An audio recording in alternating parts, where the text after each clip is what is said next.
స్థానిక సంస్థల ఎన్నికలకి సంబంధించి 42% రిజర్వేషన్ ఇంపాసిబుల్.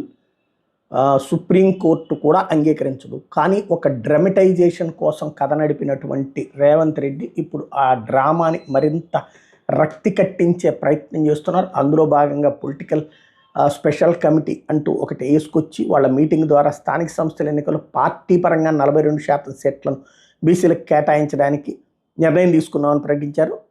పార్టీ పెద్దల మీటింగ్లో ఈ మేరకు నిర్ణయం తీసుకున్నాం అన్నటువంటి చాలా మంచిది. ఆచరణలో చేసి చూపించండి. మిగతా పార్టీలు 42% ఇస్తాయో లేదో పక్కన పెడితే ఈ 42% సాధించగలిగితే రేపు పొద్దున భవిష్యత్తులో ఉంటుంది. ఆంధ్రాలో అట్లాగే బీసీలకి సీట్లు అని చెప్పేసి రెడ్డిల్ని పక్కన పెట్టేసి కమ్మ సామాజిక వర్గాన్ని పక్కన పెట్టేసేసి రకరకాల ప్రయత్నాలు చేసినట్టు జగన్మోహన్ రెడ్డిని ఇంటికి పంపించారు జనం.